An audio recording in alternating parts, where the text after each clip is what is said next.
சப்பாத்தி, பூரி, இட்லி, தோசைன்னு எல்லாத்தோடையும் சாப்பிட்ற மாதிரி ஒரு சூப்பரான வெஜிடபிள் குருமா எப்படி செய்யலாங்கிறத இந்த வீடியோவில் நாம் பார்க்க போகிறோம். மணக்க மணக்க எல்லோரும் சாப்பிட்ற மாதிரி ரொம்பவே சூப்பராக இருக்கும் இந்த kurma. Hi friends, welcome to 90s Chana channel. என்னோடய சேனலை ஃபஸ்ட் டைம் பார்க்குறவங்க சப்ஸ்கிரைப் பண்ணிவிட்டு பக்கத்தில் இருக்கிற பெல் பட்டன் அழுத்திக்கோங்க. இப்போ ஸ்டவ் ஆன் பண்ணி அடுப்பில் ஒரு குக்கர் வச்சுக்கலாம். அதில் ஒரு 2 ஸ்பூன் அளவுக்கு எண்ணெய் ஊற்றிக்கலாம். எண்ணெய் சூடானதும் ஒரு 2 துண்டு பட்டை, 2 கிராம்பு, ஒரு அன்னாசிப்பூ, கொஞ்சமாக கல்பாசி இதெல்லாம் சேர்த்துக்கலாம். சேர்த்துட்டு லைட்டாக கலந்து விட்டுட்டு நாம் கட் பண்ணி வச்சுருக்கிற வெங்காயத்தை சேர்த்துக்கலாம்.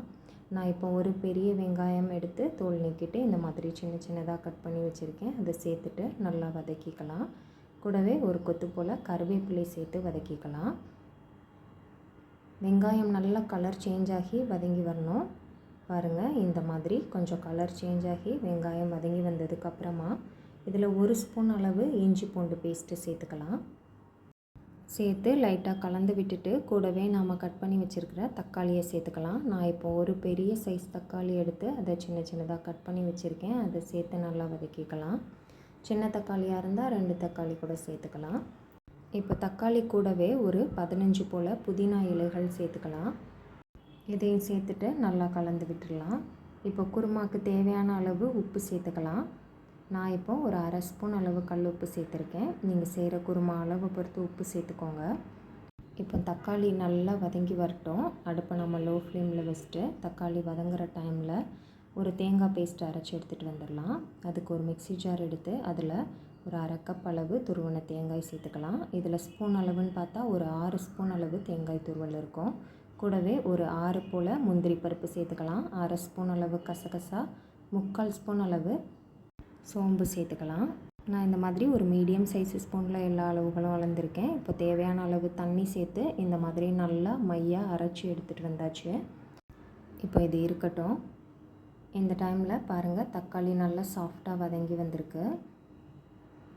இப்போ இது கூடவே தேவையான மசாலாஸ் ஆட் பண்ணிடலாம். ஒரு 1/4 ஸ்பூன் அளவு மஞ்சள் தூள் சேர்த்துக்கலாம். ஒரு 1/2 ஸ்பூன் அளவு மிளகாய் தூள் சேர்த்துக்கலாம். உங்களுக்கு காரம் எவ்வளவு தேவையோ அதுக்கேற்ற மாதிரி மிளகாய் தூள் சேர்த்துக்கோங்க. கூடவே ஒரு 1/2 ஸ்பூன் அளவு சீரகத்தூள் சேர்த்துக்கலாம்.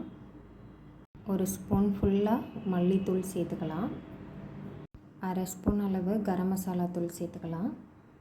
1/2 ஸ்பூன் அளவு கலருக்காக காஷ்மீரி மிளகாய் தூள் சேர்த்துக்கலாம். இது ஆப்ஷனல் தான், விருப்பம் இருந்தால் சேர்த்துக்கலாம், இல்லைனா ஸ்கிப் பண்ணிடலாம்.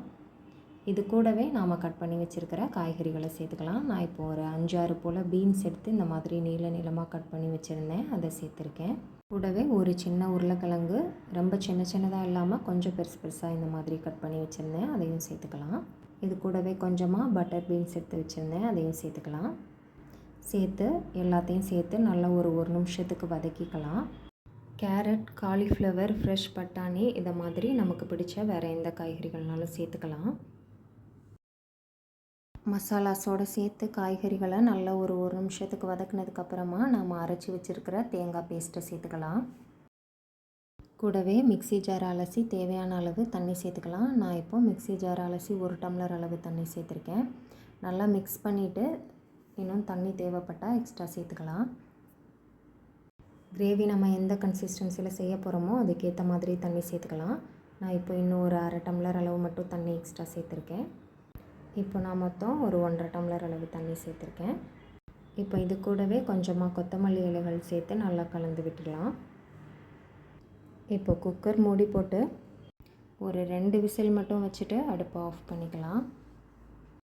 இப்போது 2 விசில் வச்சு கொஞ்சம் நேரம் ஆச்சு. குருமா பாருங்கள், சூப்பராக ரெடியாக இருக்குது.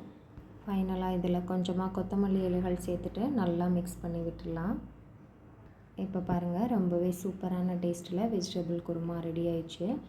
நல்லா மணக்க எல்லோரும் விரும்பி சாப்பிட்ற மாதிரி ஒரு சூப்பரான வெஜிடபிள் குருமா ரெடி பண்ணியாச்சு. நீங்களும் இதே மெத்தடில் செஞ்சு பாருங்கள். செஞ்சு பார்த்துட்டு எப்படி இருந்ததுன்னு சொல்லி எனக்கு